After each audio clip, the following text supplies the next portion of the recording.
I was a detective in life, a damn good one, if I may say so myself, Riley Thorne. Now, I'm just a wisp of ectoplasm, fueled by righteous fury and the burning need to find out who put a bullet in my back. The last thing I remembered was the alley, the glint of a gun, and then nothing. Except, it wasn't nothing. It was this. This was Aethelgard, a city shimmering beneath a perpetual twilight, nestled in a valley I couldn't place on any earthly map. Buildings crafted from obsidian and polished silver scraped the sky, connected by bridges of spun moonlight. And everyone seemed to be impossibly beautiful, impossibly old. They moved with a grace that spoke of centuries lived, their eyes holding secrets older than dirt. I quickly learned they were immortals. The irony wasn't lost on me. I, obsessed with solving a mortal crime, was now trapped in a city of the perpetually living. My incorporeal form, usually a hindrance, turned out to be my greatest asset. I could drift through walls, eavesdrop on conversations, and observe without being seen. The problem was, Aethelgard was a cesspool of intrigue. Every immortal had a motive for something, and the city was riddled with factions vying for power. I soon stumbled upon the two dominant groups, the Lumina and the Umbra. The Lumina, led by the radiant Anya, believed in preserving the city's ancient traditions and maintaining a delicate balance between the immortal world and the mortal realm. They were all about order, harmony, and ridiculously ornate gowns. The Umbra, spearheaded by the enigmatic Silas, craved change, advocating for open interaction with the mortal world and embracing technological advancements, even if they bordered on danger. The animosity between them was palpable, a low thrum of resentment that vibrated through the very stones of Aethelgard. And, wouldn't you know it, my investigation somehow dragged me right into the middle of their conflict. I overheard hushed conversations about a stolen artifact, the Ethereum, a device said to control the very flow of time within Aethelgard. Both factions believed the other had stolen it, each accusing the other of plotting to disrupt the city's delicate balance. The Lumina claimed the Umbra wanted to rewrite history, erasing their influence. My first lead came in the form of a Lumina scholar named Alara. I found her in the Grand Library, a colossal structure filled with scrolls and tomes older than the city itself. She was hunched over a particularly ancient text, her brow furrowed in concentration. She looked nervous, glancing around as if she were expecting someone. Being a ghost had its perks, and eavesdropping on her thoughts was one of them. She was worried about a meeting she had scheduled with a member of the Umbra, a rendezvous arranged in secret. I decided to follow her. The meeting took place in the Shadow Markets, a labyrinthine network of alleyways hidden beneath Aethelgard. The air here was thick, with the smell of incense and illicit substances, the flickering lanterns casting long, distorted shadows. Alara met with a towering figure cloaked in black, his face obscured by a metallic mask. He introduced himself as Kalen, a tech specialist for the Umbra. "I know why you're here, Alara," Kalen said, his voice a synthesized growl. "You're looking for information about the mortal Riley Thorne. He knew my name." "How?" Alara's voice trembled. "Yes, I believe my faction might be involved in his death." Kalen chuckled, a dry, rasping sound.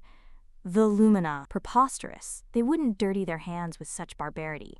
But I can tell you this.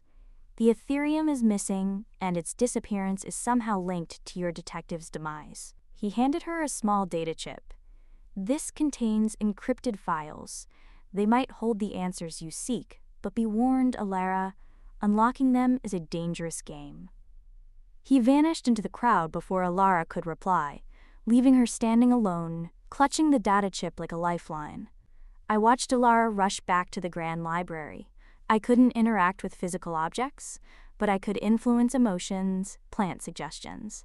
As she sat down at her workstation, I focused my energy, whispering into her mind, "Decrypt the files. You must see what they contain. Thorne deserves justice." She hesitated, then took a deep breath and inserted the chip into her computer. As she worked, I felt a presence behind me, a cold, malevolent energy that made my non-existent skin crawl. I turned to see a figure materialize from the shadows. He was tall and gaunt, with piercing blue eyes that seemed to see right through me. even though I was a ghost. He wore the elaborate robes of the Lumina, and his aura radiated power. "You shouldn't meddle in things you don't understand, Wisp," he said, his voice a low, menacing growl. "Some secrets are best left buried."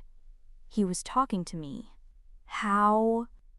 Before I could react, he raised his hand, and a bolt of pure energy shot towards Alara's computer. The machine exploded in a shower of sparks, the data chip reduced to ashes. Alara screamed, falling to the ground, unconscious. The figure turned to me, a cruel smile twisting his lips. "You are a persistent one, Riley Thorne. But your interference ends now." He raised his hand again, and I felt a searing pain, as if my very essence was being ripped apart. I screamed, a silent scream that echoed through the library, but no one could hear me. This was it. This was the true death. But then, a figure materialized in front of me, shielding me from the Lumina's attack. It was Kalen. He had somehow tracked me, sensed the danger. "Leave him alone, Valerius!" he roared. Valerius, the Lumina figure, sneered. "You dare interfere, Umbra? This wisp is a threat to Aethelgard. He knows too much." Kalen activated a device on his wrist, projecting a shimmering energy shield. "He knows nothing. He's just a lost soul, seeking justice. And I intend to help him find it." The lab was a chaotic mess of wires, circuits, and half-finished projects. Kalen hooked me up to a strange machine, its purpose unclear. "This will stabilize your energy," he explained. "Valerius almost erased you. You were lucky I arrived when I did." "Why help me?" I asked, my voice barely a whisper. "Because," Kalen said, his voice softening, "I believe Thorne's death is connected to the Ethereum, and I believe the Lumina are behind it. I need your help to prove it." He explained that Valerius was a powerful sorcerer within the Lumina, a staunch traditionalist, who would stop at nothing to maintain the status quo. The data chip he had given Alara contained evidence that implicated Valerius, which was why he had destroyed it. "We need to find the Ethereum," Kalen said, "and we need to expose Valerius before he uses it to rewrite history." He revealed his plan: to infiltrate the luminous citadel, the heart of their power, and search for the Ethereum. It was a suicide mission, especially for a ghost who could barely maintain his spectral form, but I had nothing to lose. Using his technology, Kalen modified my spectral form, allowing me to briefly interact with physical objects. We also created a device that would mask my presence from Valerius's detection, at least for a short time. We infiltrated the Lumina Citadel under the guise of Umbra diplomats, negotiating a truce amidst the growing tension. The Citadel was a breathtaking structure of white marble and crystal, filled with statues of ancient Lumina leaders and tapestries depicting scenes of Aethelgard's glorious past. The air was heavy with incense and the hushed whispers of Lumina acolytes. As Kalen engaged in diplomatic pleasantries with Anya, the Lumina leader, I slipped away, using my spectral form to navigate the Citadel's hidden passages. I found nothing. But then, I noticed a hidden door behind a large tapestry. I managed to manipulate the latch, my newly acquired physical abilities straining me, and slipped inside. The hidden room was a vault, filled with rows upon rows of locked chests. I knew the Ethereum had to be here. I tried to open the chests, but they were protected by powerful magical seals. I was running out of time. Kalen couldn't stall Anya forever.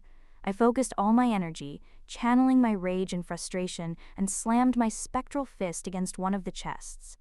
Inside, nestled on a bed of velvet, was the Ethereum. It was a small, crystalline sphere, pulsating with raw power. As I reached for it, I heard a voice behind me. "Impressive, Thorne," Valerius said, stepping out of the shadows. "You found it, but now you will die." He raised his hand, preparing to unleash another energy blast. But before he could, Kalen burst into the room, firing a stream of energy pulses from his wrist-mounted weapon. Valerius deflected the blasts with a wave of his hand, creating a shimmering energy shield. I knew I had to do something. I grabbed the Ethereum and, focusing all my remaining energy, threw it at Valerius. The spheres struck him in the chest, and a wave of energy erupted, throwing him against the wall. He crumpled to the ground, unconscious. Kaelin rushed to my side. "Are you all right?"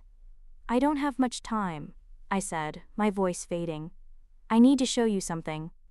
Using the last of my energy, I projected my memories of my murder into Kaelin's mind. He saw the alley, the gun, and the face of my killer. It was Anya, the leader of the Lumina. Kaelin stared at me, his eyes wide with shock. "Anya? But why?" I had pieced it together. Anya had learned that I was investigating a series of shady deals between the Lumina and certain mortal corporations. Deals that involved exploiting mortal resources for the benefit of Aethelgard. She couldn't afford to let me expose her, so she had me killed. Kaelin contacted Anya, summoning her to the vault. When she arrived, she feigned surprise at seeing Valerius unconscious and the Ethereum recovered. The Lumina were stunned, their faith in their leader shattered. Anya, cornered and exposed, attempted to flee, but Kaelin intercepted her, disarming her. The Lumina guards, torn between loyalty and justice, hesitated. Anya, knowing she was defeated, surrendered. Her reign was over. With Anya exposed, and Valerius imprisoned, the power dynamic in Aethelgard shifted. The Lumina and the Umbra, realizing the corruption that had festered within both factions, agreed to work together to rebuild the city, creating a more just and equitable society. As for me, my purpose was fulfilled. I had found my killer, exposed the truth, and brought a semblance of justice to Aethelgard. My energy was fading, my connection to this world weakening. I turned to Kaelin, offering him a faint smile. "Thank you," I whispered, "for everything." He nodded, his eyes filled with sadness. "Rest now, Riley Thorne, you've earned it." And with that, I faded away, disappearing into the twilight of Aethelgard. I don't know what awaits me on the other side, but I hope it's a place where detectives can finally rest in peace.